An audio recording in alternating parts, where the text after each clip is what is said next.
City life ಮೋಹಕ್ಕೆ ನವ ವಿವಾಹಿತೆ ಬಲಿಯಾಗಿದ್ದಾರೆ.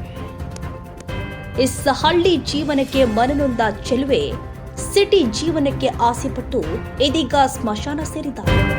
ಹಳ್ಳಿ ಜೀವನದಿಂದ ಬೇಸತ್ತು ಇದೀಗ ನೇಣಿಗೆ ಶರಣಾಗಿದ್ದಾರೆ.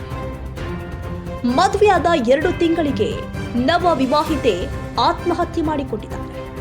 ಈಕೆಯ 3 ಅಕ್ಕಂದಿರು ಸಿಟಿಯಲ್ಲಿ ಜೀವನ ಮಾಡ್ತಾ ಇದ್ದಾರೆ.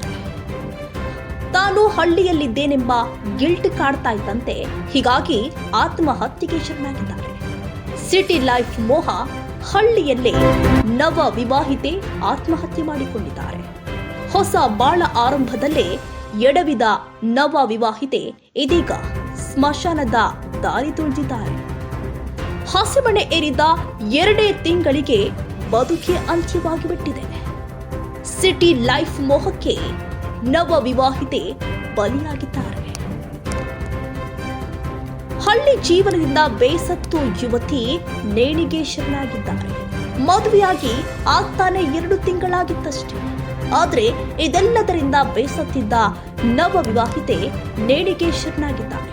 ಮದುವೆಯಾದ ಕೇವಲ 2 ತಿಂಗಳಿಗೆ ನೇಣಿಗೆ ಶರಣಾಗಿದ್ದಾರೆ. ಈಕೆಯ 3 ಅಕ್ಕಂದಿರು ಸಿಟಿಯಲ್ಲಿ ಜೀವನ ಮಾಡ್ತಾ ಇದ್ರು. ಆದ್ರೆ ತಾನು ಹಳ್ಳಿಯಲ್ಲಿ ಇದ್ದೇನೆಂಬ ಗಿಲ್ಟ್ ಪ್ರತಿದಿನ ಕಾಡ್ತಾ ಇದ್ದಂತೆ ಹೀಗಾಗಿ ನೇಣಿಗೆ ಶರಣಾಗಿದ್ದಾರೆ ನವ ವಿವಾಹಿತೆ. ಅದು ಕೂಡ ಮದುವೆಯಾದ 2 ತಿಂಗಳಿಗೆ ನೇಣಿಗೆ ಶರಣಾಗಿದ್ದಾರೆ. ಹೊಸ ಬಾಳ ಆರಂಭದಲ್ಲೇ ನವ ವಿವಾಹಿತೆ ಎಡವಿದ್ದು ಇದೀಗ ಸ್ಮಶಾನದ ಹಾದಿ ತುಳಿದಿದ್ದಾರೆ. ಬಾಳಿ ಬದುಕಬೇಕಾಗಿದ್ದ ಈ ಯುವತಿ ಇದೀಗ ಇಹಲೋಕ ತ್ಯಜಿಸಿದ್ದಾರೆ. ಸಿಟಿ ಲೈಫ್ ಮೋಹಕ್ಕೆ ಹಳ್ಳಿಯಲ್ಲೇ ಪ್ರಾಣ ಬಿಟ್ಟ ನವ ವಿವಾಹಿತೆ. ಮದುವೆಯಾದ 2 ತಿಂಗಳಿಗೆ ನವ ವಿವಾಹಿತೆ ಆತ್ಮಹತ್ಯೆ ಮಾಡಿಕೊಂಡಿದ್ದು ಕುಟುಂಬಸ್ಥರಲ್ಲಿ ಆಕ್ರಂದನ ಮುಗಿಲು ಮುಟ್ಟಿದೆ. 3 ಹುಡುಗಿಯರು ಸಿಟಿಗೆ ಅದಾರ. ಒಬ್ಬ ಬೆಂಗಳೂರು ಅದಾಳ, ಒಬ್ಬ ಮುಂಬೈ ಅದಾಳ, ಒಬ್ಬ ಗುಜರಾತ್ ಅದಾಳ. ಈಗಿನೂ ಭಾಳ ಕಲ್ತಿರು. ಈಗ ಹಳ್ಳ್ಯಾಗ ಕೊಟ್ರ ಅಂತೇಳಿ ಯಾವಾಗ ಇದ್ರಾಗ ಇದ್ದಳು. ನಾವು ಮಾಡ್ತಿದ್ದಿಲ್ಲ ರೀ ಅಂದ್ರೂ ಏನದ ಅದು ಮೊದಲು ಲವ್ ಮ್ಯಾರೇಜ್ ಮಾಡ್ಕೊಂಡ್ರಿ ಅವರು.